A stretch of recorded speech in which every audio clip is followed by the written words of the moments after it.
have a benchmarking and you show a number of towns that are supposed to be equal, and all those towns get more local aid, state aid for their education programs, and versus the town of North Reading. I mean, that was the biggest discrepancy in, that's my understanding from the overview the author gave to the department heads when we were asking. Clearly then, if you're comparing towns to towns of demographics and logistics, but the biggest component is state aid for education that comes back to communities is greater than the other communities, well, obviously then, their costs per student are less, based on those comparisons. I can understand why No, the this cost per student, are they're spending, according to the Hey, report, we're right. spending, well, Spending. we're spending less. We're spending per less. pupil, or per capita, or whatever. So it's, to me, that's an external, I don't want to say error, it's just an external exercise when you, for comparative purposes, it's external. And I only bring that up because what I'm bringing to your attention is internal. It's mathematics, it's just basic, getting the math What it right. comes back to, Dave, is what is the intent of using the report? What does it bring? Well, but it surface, caused right? polarization. No, I understand.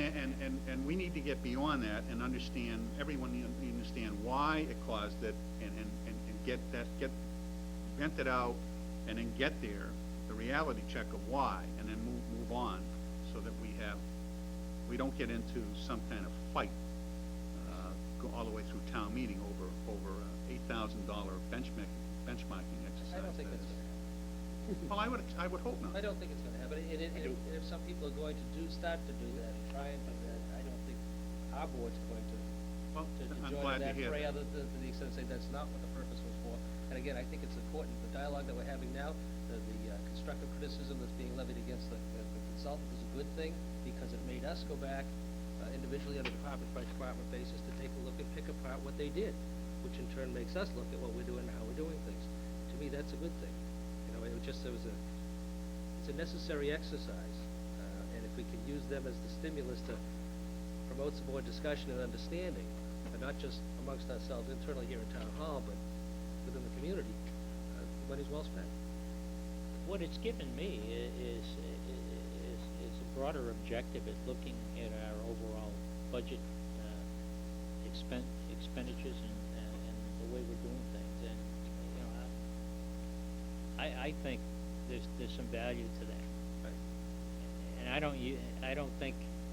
I think it would be a mistake to use it as a tool to say, well, we want to be, we want to bring our numbers down in this area and up in another area because our peer towns that we've selected are doing that. That's not the case. The case is to look at it and understand and compare and say, gee, this town, there's a difference between this town and North Reading. What's the difference about? What are they doing? What are we doing?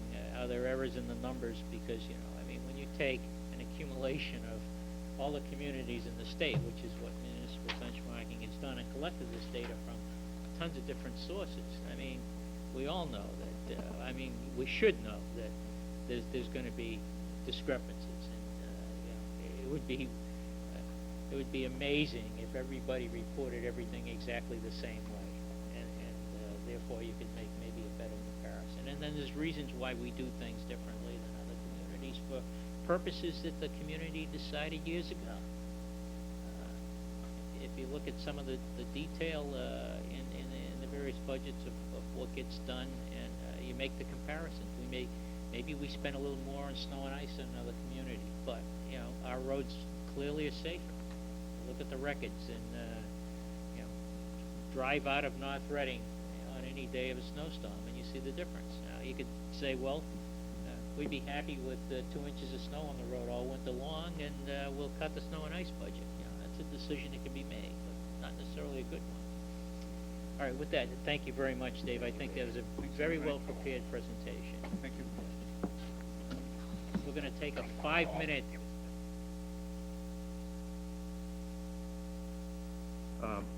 Before I begin with the actual numbers and budget presentation, I'd like to take leave of this austere meeting for a few moments, because I feel that from the feedback I've received from sources within the community, that the police department is likely to be the recipient of some scrutiny as a result of that benchmark study.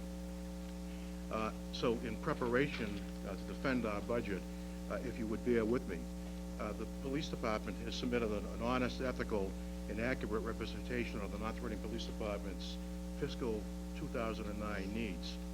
Our needs are summarized in our mission statement, which reads as follows. The mission of the North Are you Reading... reading from a handout, or? Yes, you have a copy. Oh, I'm sorry. Okay. The mission of the North Reading Police Department is to work with all citizens to preserve life, maintain human rights, protect property, and promote individual responsibility and community commitment. This mission will be accomplished by establishing a strong partnership between the community, its residents, and police department. And that mission means an awful lot to us. When you take a walk through our new facility, you'll find that mission posted on every floor, in and around the locker room, any place an employee goes, and it's in our public areas.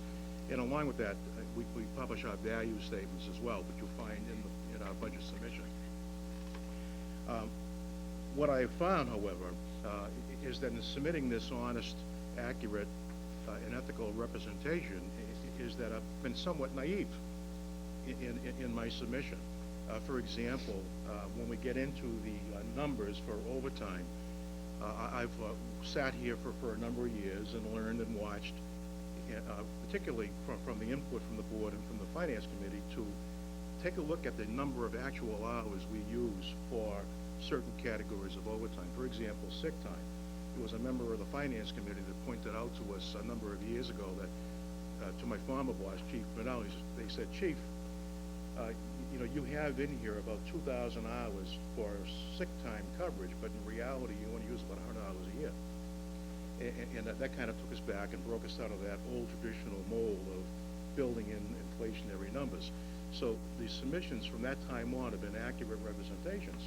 But what I've found is that when we submitted the budget, there is an automatic $141,000 deduction that's calculated into the town's program. So my budget, before it even went to print, was reduced by an unassigned $141,000.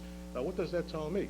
That tells me, as a department head, next year, I better come in here with an additional $141,000 so that I can have my true budget needs at least make it to the Finance Committee and the Board of Selectmen for actual scrutiny and comment.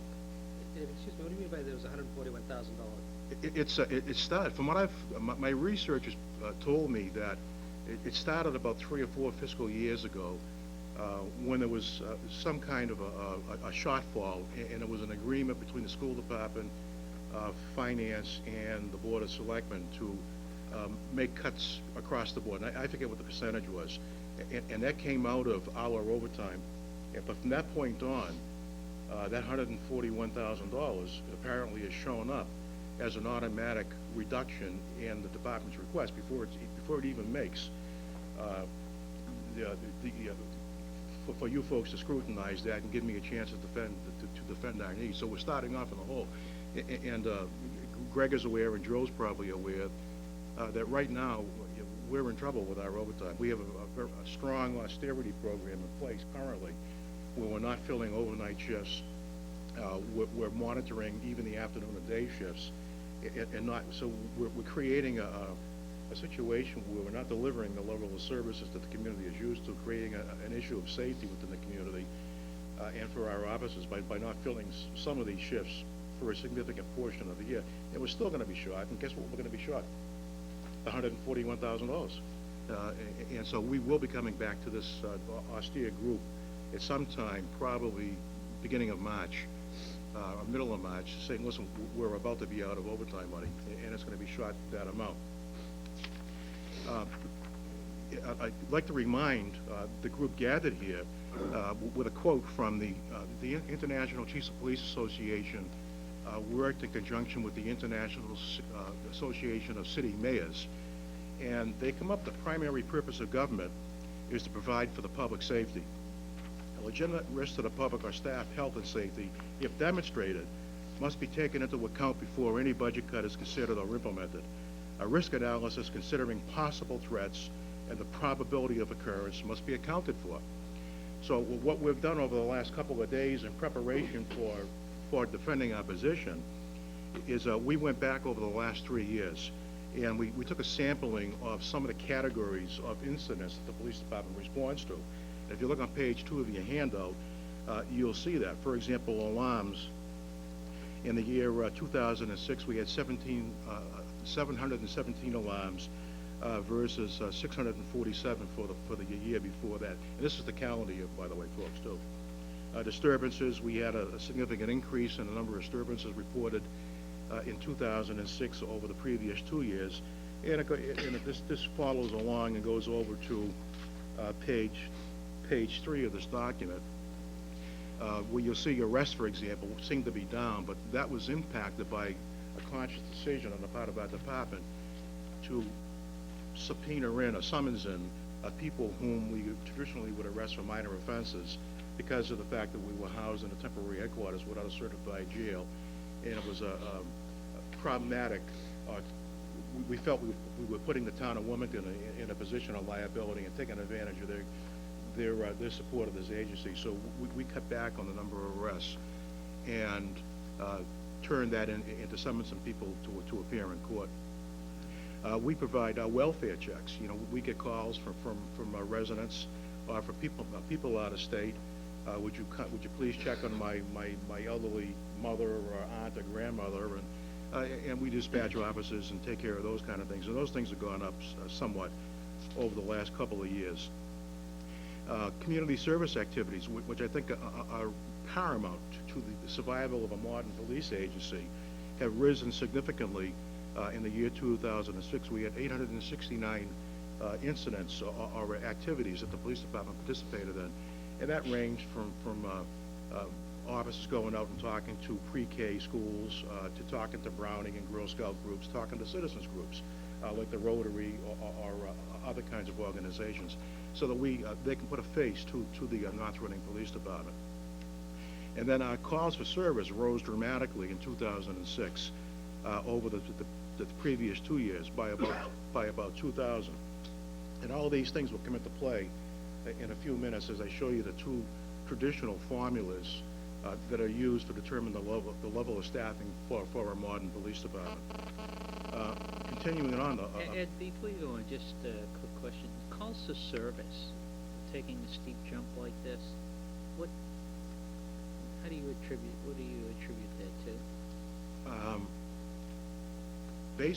In my humble opinion, it probably has more to do with the socioeconomic conditions of the country. There's a higher level of frustration where people, under ordinary circumstances, a small disturbance or a quality of life issue in their neighborhood, they may not pay attention to it under ordinary circumstances, but due to the stress of what people are confronted with today, I believe that's rise in stress.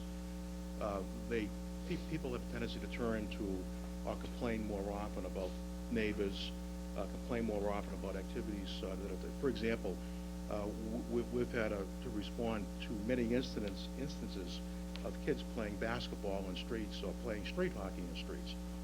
You know, under ordinary times, that's not a big deal. But I think people today, because of the stresses of living in this time, those things aggravate people more often. So there is a rise. The other reason for that is we still have a drug problem in the community. So we do get a lot of concerned parents and concerned people coming into the station asking for advice on what do I do with my child, what direction should I go, and those kind of things there. So it goes hand in hand with the fact that the more visible we become to the community, the more comfortable the community is coming back to the police department and asking our advice on different things. So it becomes a good catch-22 in a sense. So that accounts for probably that significant rise. Thank you. If you look at our department operates 365 days a year. 24 hours a day, and that's a tremendous amount of